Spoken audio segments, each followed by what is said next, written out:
Before power was measured in market share, it was measured in territory. Let's review the ultimate strategists. Rome controlled territories spanning 3 continents, yet no central authority could directly govern millions of people in real time. How did Rome hold together? The answer was not that Rome had better generals or smarter emperors than its competitors. The answer was architecture. Rome built a system that scaled. Most organizations face this challenge and fail. A company works smoothly with 50 employees. At 500, it breaks. At 5,000, the center cannot hold. The intuitive response is to add more managers, more layers, more rules.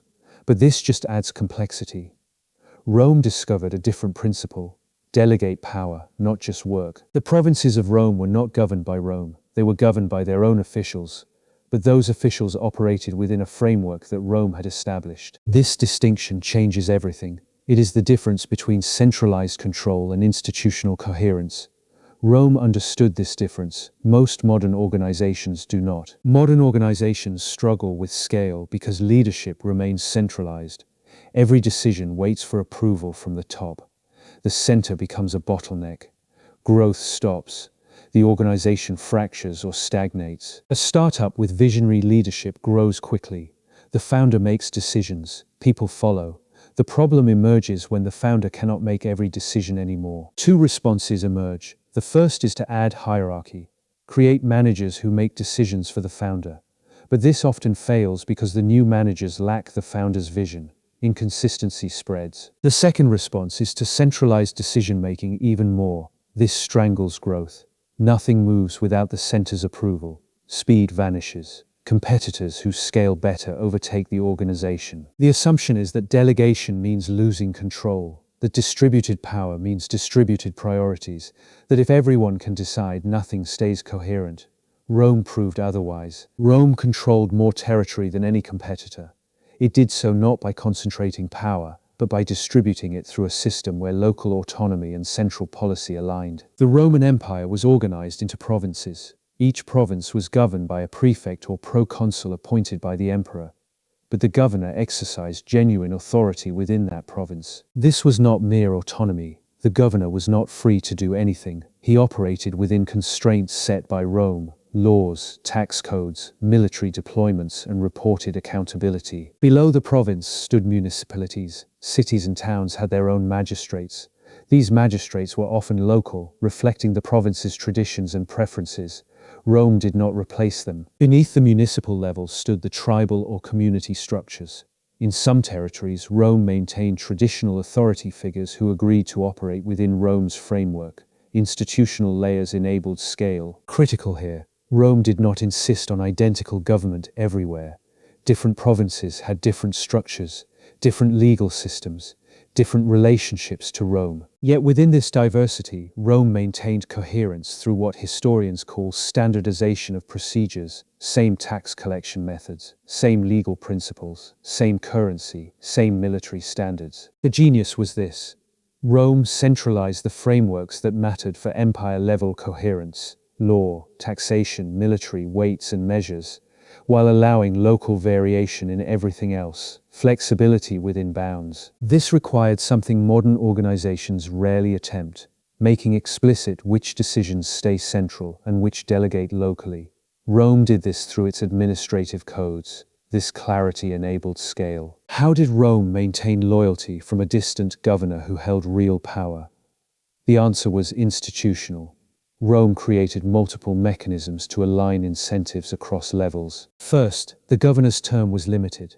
In most provinces, a prefect or proconsul served for 3 to 5 years, long enough to be effective, too short to build an independent power base. Second, the governor was expected to rotate to new positions. A successful governor of Egypt might govern Syria next. This prevented entrenchment. It prevented local loyalties from overriding loyalty to Rome. Third, financial accountability was absolute. A governor's tax collection was audited. His spending was reviewed. Rome knew what money flowed through the province. Embezzlement was not just criminalized, it was detectable. Fourth, Rome maintained military force separate from provincial authority. The governor administered a province, but legions stationed nearby reported directly to the emperor. Power was checked by parallel power. Fifth, Rome maintained what we might call an intelligence apparatus. Officials traveled between provinces. Reports circulated. Rome knew what was happening without relying solely on the governor's word. But alignment was not purely negative. Rome did not just threaten punishment. A successful governor who maintained stability, collected taxes, and enforced law received reward, promotion, honors, wealth. The incentive structure was straightforward: serve Rome competently, and advancement waits. Betray Rome, or fail at your post, and consequences follow. This clarity aligned behavior across the empire. Crucially, Rome allowed the governor to look good locally. He was not forced to claim Rome as ultimate authority. He could present himself as serving the province. Rome did not require local humiliation. This meant provincial elites could cooperate with Rome without losing status at home. They negotiated favorable relationships. They exercised power locally. But they did so within Rome's framework. Consensus became possible. The concept historians call distributed legitimacy emerged from this. Different constituencies understood Rome's authority differently. The Senate saw rational rule. The army saw tradition. The provinces saw charisma. All were true. Rome maintained this ambiguity deliberately. It allowed different groups to support Rome for different reasons. A system that works only if one explanation is true is fragile. The administrative codes enforced consistency. But enforcement was not about rigid compliance. It was about maintaining alignment. If a province drifted from the framework, Rome intervened. Intervention did not always mean military force. Often it meant replacing a governor, or sending an inspector, or adjusting policy. Rome had tools beyond conquest. This allowed sustainable scale. The core mechanism was this: separate the decisions that matter for empire coherence from local autonomy. Align incentives so that local power serves empire stability. Allow variation in everything else. Where did this system fail? It did not fail everywhere, but the boundaries are clear. The system struggled when communication broke down or when resources ran thin. Consider a crisis in one province. Rebellion, invasion, natural disaster required Rome's attention.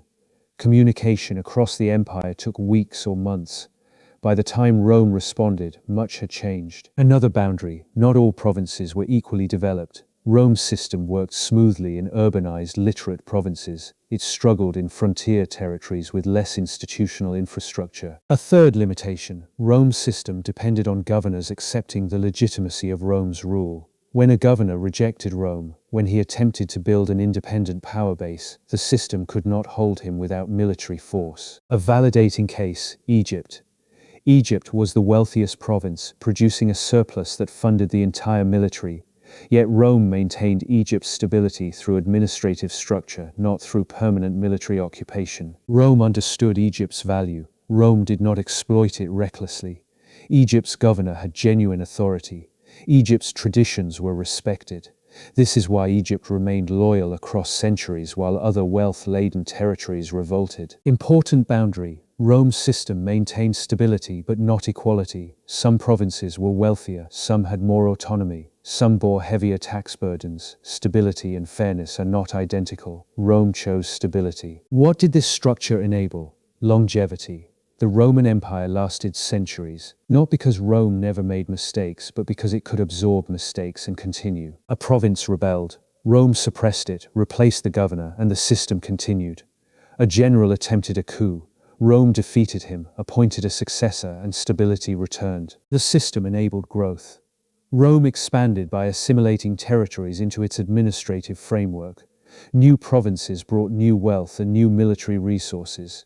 Growth fed capability, which enabled further expansion. The system enabled diversity. Rome did not require cultural homogeneity. Different religions, languages, and traditions coexisted. Rome required only that they operate within Rome's administrative and legal framework. This diversity actually strengthened Rome. Different territories brought different skills, different resources, different solutions to problems. Institutional learning accelerated because Rome was learning from hundreds of communities simultaneously. The system enabled resilience. When one province failed, others compensated. When one strategy failed, alternatives existed. A more centralized system would have collapsed when its single strategy proved insufficient. To the opening question: how do you scale authority? Rome's answer was nested hierarchies, separated decision-making domains, aligned incentives, and institutional standardization where it mattered most. This is not a formula to copy exactly, but the principle is transportable. Clarify which decisions create empire coherence and which can be local. Delegate the local ones. Rome achieved this not through brilliant individuals, but through systematic design. Once the system was in place, Rome could scale even as individual leaders came and went. The institution outlasted the emperor. The modern leadership question is not how to maintain control as you grow. It is how to maintain coherence while distributing control. Different question, different answer. If your organization's coherence depends on everyone understanding your vision, you are limited to small scale.